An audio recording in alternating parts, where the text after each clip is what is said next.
ബിസ്മില്ലാ വസ്സലാത്തു വസ്സലാമു അലാ റസൂലില്ലാ വഅലാ ആലിഹി വസഹ്ബിഹി അജ്മഈൻ അമ്മാ ബഅദ്.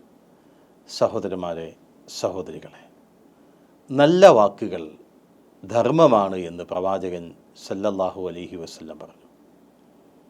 ഓരോ ദിവസവും സത്യവിശ്വാസിയെ സംബന്ധിച്ചിടത്തോളം അവൻ ധർമ്മം ചെയ്യേണ്ടതുണ്ട്. തൻ്റെ ഓരോ സന്ധികളുടെയും അളവനുസരിച്ച്, അതിൻ്റെ കണക്കനുസരിച്ച് നമ്മൾ ധർമ്മം ചെയ്യണമെന്ന് പ്രവാചകൻ സല്ലല്ലാഹു അലൈഹി വസല്ലം പറഞ്ഞു. ഓരോ സന്ധികൾക്കും ധർമ്മമുണ്ട് എന്നാണ് നബി സല്ലല്ലാഹു അലൈഹി വസല്ലം പറഞ്ഞത്.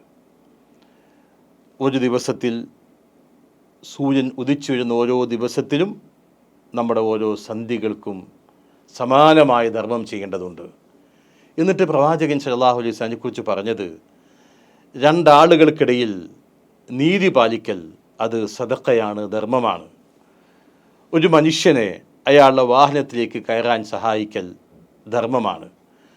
അല്ലെങ്കിൽ അയാളുടെ ചരക്കുകൾ ആ വാഹനത്തിലേക്ക് ഉയർത്തി വെച്ചു കൊടുക്കാൻ സഹായിക്കുക എന്നത് ധർമ്മമാണ്.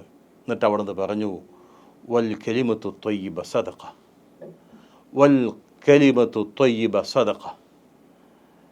നല്ല വാക്ക് ധർമ്മമാണ്, നല്ല വാക്ക് സദഖയാണ് എന്ന് പ്രവാചകൻ സല്ലല്ലാഹു അലൈഹി വസല്ലം പറഞ്ഞു.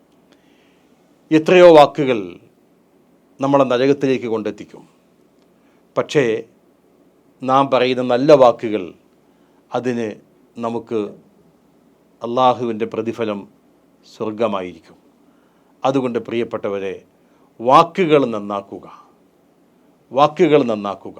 പ്രവാചകൻ സല്ലല്ലാഹു അലൈഹി വസല്ലം നരകത്തെ സൂക്ഷിക്കുവാൻ വേണ്ടി പറഞ്ഞപ്പോൾ, ഇത്തഖുന്നാറ വലൗ ബിശിഖ്ഖി തംറ, ഒരു ഈത്തപ്പഴത്തിൻ്റെ കഷ്ടം കൊണ്ടാണെങ്കിലും, ഒരു കാരക്കയുടെ കഷ്ടം കൊണ്ടാണെങ്കിലും നിങ്ങൾ ആ നരകത്തെ സൂക്ഷിക്കുക എന്ന് പറഞ്ഞിട്ട്, ഫബല്ലം യജിദ് ഫബി കലിമത്തിൻ ത്വയ്യിബ, അതുപോലും കണ്ടെത്താൻ ഒരാൾക്കും സാധിച്ചിട്ടില്ലെങ്കിൽ നല്ല വാക്ക്, കലിമത്തു ത്വയ്യിബ, നല്ല വാക്കുകൊണ്ടെങ്കിലും നരകത്തെ സൂക്ഷിക്കുക എന്ന് പ്രവാചകൻ സല്ലല്ലാഹു അലൈഹി വസല്ലം പറഞ്ഞു. അതുകൊണ്ട് വാക്കുകളെ നന്നാക്കാം.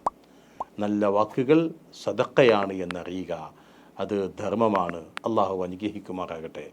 അൽഹംദുലില്ലാഹി റബ്ബിൽ ആലമീൻ. അസ്സലാമു അലൈക്കും വറഹ്മത്തുള്ളാഹി വബറകാതുഹു.